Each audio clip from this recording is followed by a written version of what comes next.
Welcome to Comic Movie 10, where you get insight into everything comic book movies and television related in 10 minutes or less. I'm Joe Kane. And I'm Dan Kane. No relation. Hey, don't forget to subscribe and share and keep up with us at hecklerkane.com.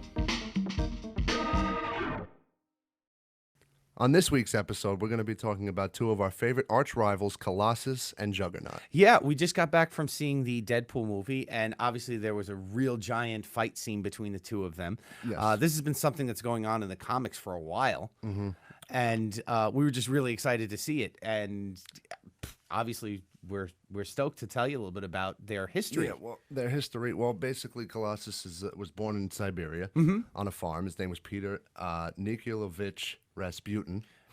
Pardon the pronunciation. Yes, please. A mutant, and basically grew up on a farm. His powers came to, he found out about his powers saving his sister from a tractor accident, basically.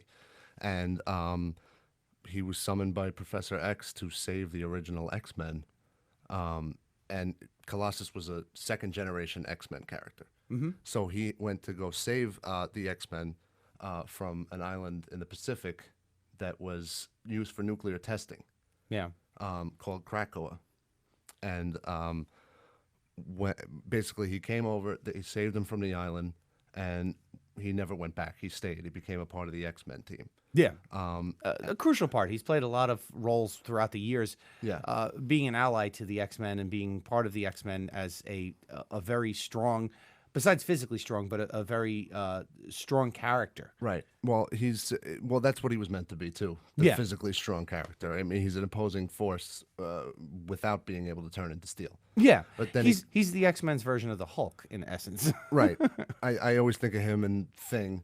Yeah, along those lines. You need the muscle to be able to come along with it. Right. And the thing about him is he's this big, strong guy, but he's also like kind of the most like kind of the X-Men. Sure, he's got a big heart, and you see that in a lot of the material that they've done throughout the years with him. Right. Very reluctant to fight, only if he has to, which he's had to quite a bit. Sure, when you're that big and you're that strong and made of metal. Yeah.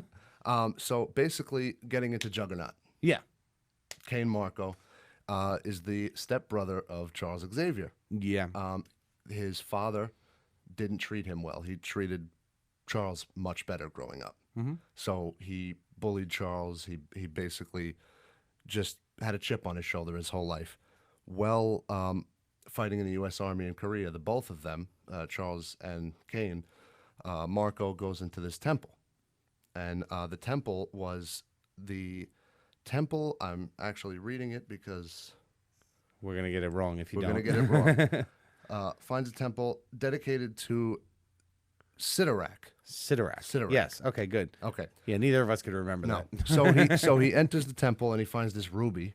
And holding the ruby, he reads the inscription on it, which is this really long line about you now have the power of the Juggernaut, basically. That's not directly quoted. But he gains this power. The temple caves in on him. He disappears. Everybody thinks he's dead. The next time he's seen, he's attacking the X-Men mansion in Westchester. Yeah, and well, here's the thing. He's now got a helmet on, and the helmet is used to protect him from the brainwaves of Charles Xavier, his brother. Right.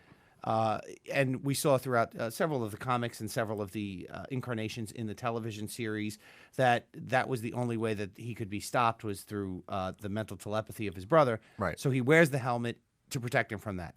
In the Deadpool movie, they did refer to that. Deadpool was over there trying his darndest to try to pull off that helmet. And I swore we were going to see that helmet pop off until he chucked Deadpool like a sack of flour. Yeah, well, he broke him in half. He broke him in half. He broke him in half. Not to spoil anything, but spoilers. Yes.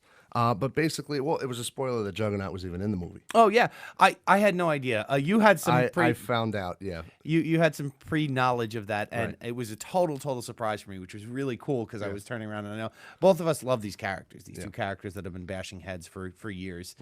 And looking at this, and all of a sudden, hey, I was truly surprised. Right. And I'm usually bad because I'm the first person to go out there and try to read all of the spoilers before I go see a movie. Right.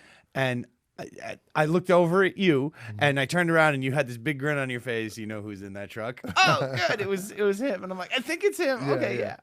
No, I was that was definitely exciting. And again, these are two of my favorite rivals. Yeah. When we talk about comic book lore, basically their rivalry dates back to the Uncanny X-Men, where they had a series of fights. Juggernaut usually got the best of him because Juggernaut's like Hulk strength. Sure. So Sure.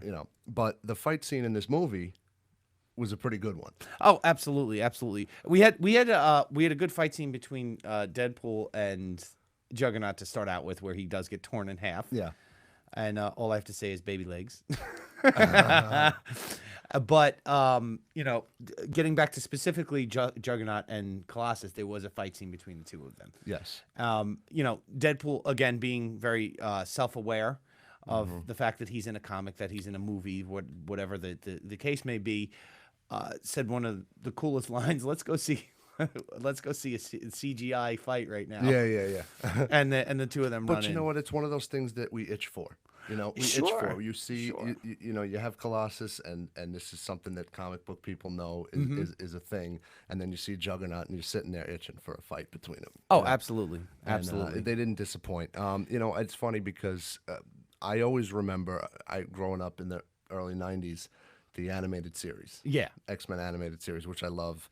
If it was on, and there were a it. lot of great little episodes and scenes between the two of them batting heads. The one that I remember was the unstoppable Juggernaut. Yeah, and they spend the beginning of the episode building up Colossus to be this like huge, strong guy, and then Juggernaut just comes in and wipes the floor with him. And it's like, wow, what?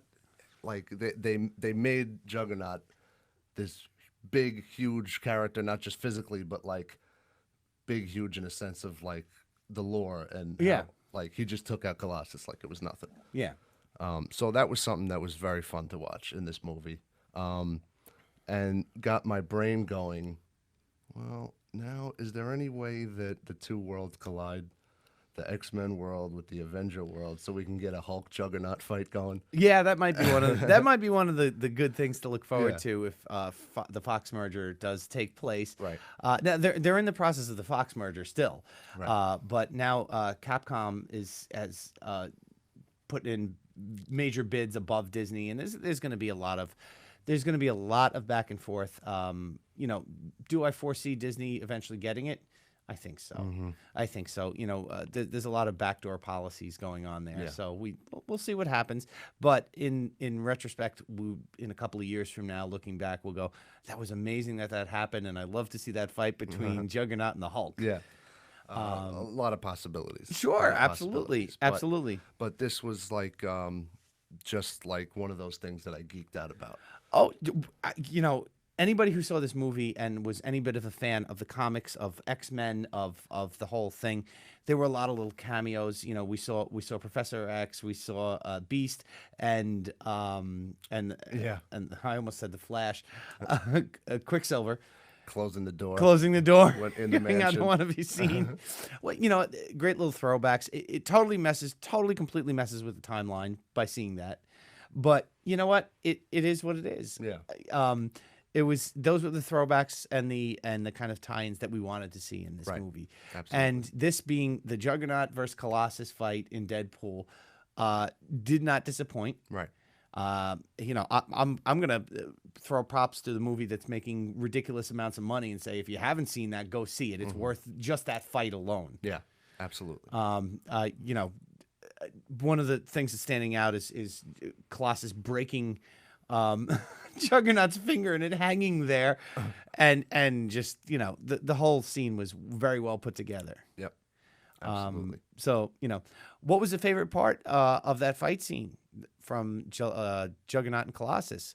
What do you think? Let us know down in the comments below. We love bringing you these episodes, and we need your help to keep them coming.